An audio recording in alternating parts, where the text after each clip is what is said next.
Ciao, pasta lovers! In today's episode, we're making pasta alla Gricia, a beloved Roman recipe with just a handful of ingredients but loads of flavor.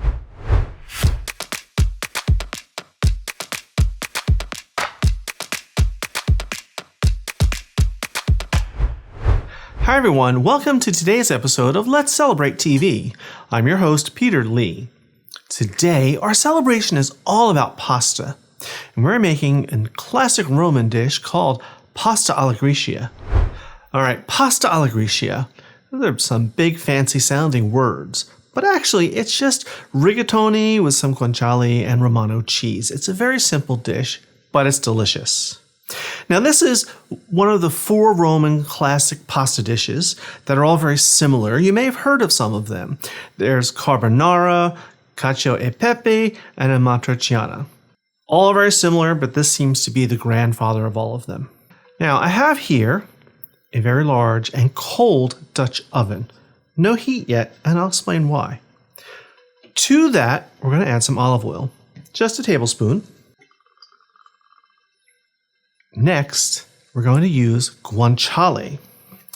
I have here 8 ounces, 226 grams of diced guanciale. Now, you're wondering, what is that, Pete? That's another big word. It's a form of bacon, and it's made from the cheek and the jowl of the pig. Now, you may have heard of pancetta, which is an Italian bacon made from the belly, like our bacon. But this is from the cheek. Here's how it comes. Like that, usually vacuum packed. It can be hard to find, and it can be a little pricey. So if you can't find guanciale, which is the traditional meat to use, you could use pancetta. Or you know what, you could use a smoky American bacon. I won't tell anyone. And this is going to go right into this cold pan. Now I'm starting with a cold pan because I want this to render all of its fat and get crispy. So I'm going to put the heat on just medium-low. Now I'm going to let this just fry in this oil, giving it a nice stir now and then for about 10 to 12 minutes until it renders all of the fat and gets nice and crispy. All right, while this cooks, I want to have some water boiling here. I have 64 ounces, 2 quarts, or about 2 liters of unsalted water that's just come up to the boil. Why only 2 quarts of water and why unsalted? I'm going to add some pasta to this, and I want the starch from that pasta to be really concentrated in that water because that's what's going to make our sauce. Unsalted? Yes, because we're going to get all the salt we need from the guanciale and from the cheese. So I have here a pound, 454 grams of rigatoni.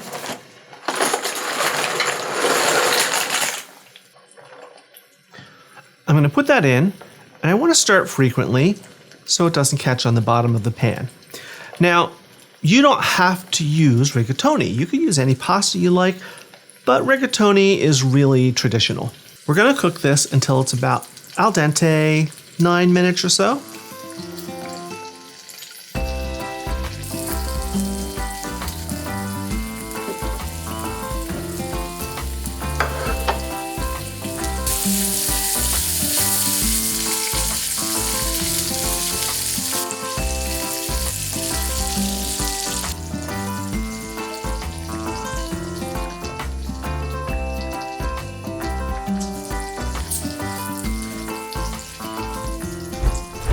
Okay, it's been around 12 minutes.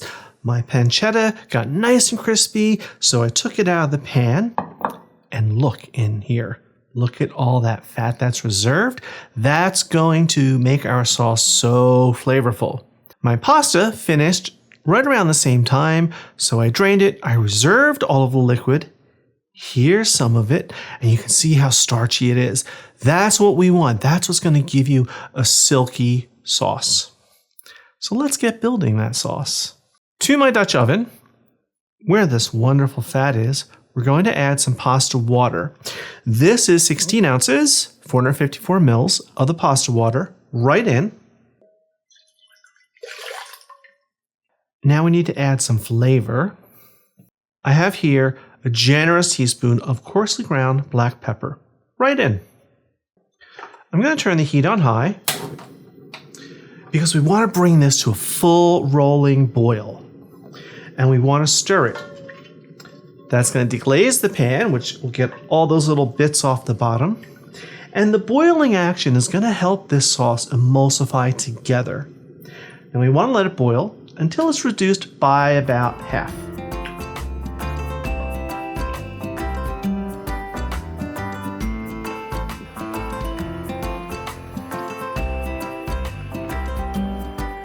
It's been 5 minutes and my sauce is reduced by half. So I've lowered the heat and now we're going to add things back to it. Let's start with the pasta.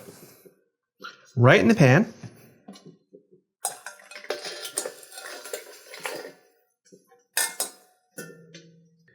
And the guanciale. Now we're going to give this a good stir to make sure everything gets coated in that sauce.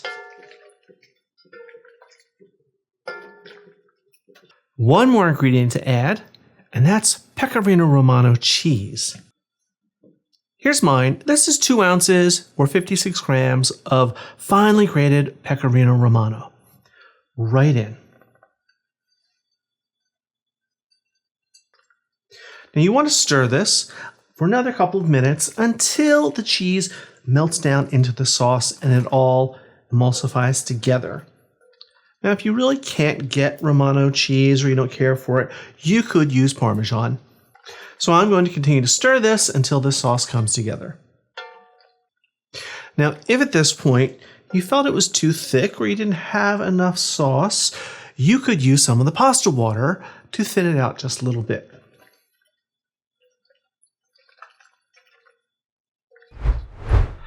And here we are. I stirred and stirred and it all came together in just a couple minutes. And I dished some out for myself. How beautiful is this? Now, I want a little more on here. I'm going to have a little bit more of that cheese. Wonderful, wonderful Romano cheese.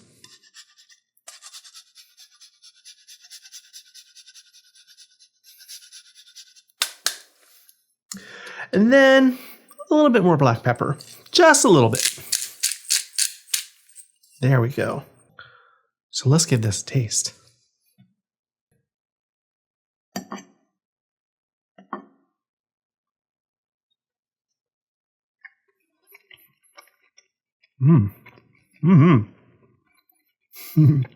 Wow. Mind blown. There's so much flavor. And such a simple dish. It's guanciale forward, so lots of porky goodness. The pasta has soaked up that sauce, and it's full of flavor. Does not need any salt whatsoever, like I told you it wouldn't. The guanciale, some of it is crispy, some of it's a little softer, and the pasta is perfectly cooked. Now, what would you have with this? I would serve this just with a simple green salad and a piece of nice crusty bread. And of course, a nice glass of Cabernet Sauvignon to wash it all down. All right, if you like this episode, sign up for our newsletter and get the recipes in your inbox. Then, help us grow the channel by hitting the subscribe button, smashing that like button, and hitting the notification bell so you'll never miss an episode. Now, this is going to be our dinner tonight. While I go make that salad and that crusty bread for my family, I want you to sit back and relax and watch some of these episodes over here. So until next time, everyone, cheers.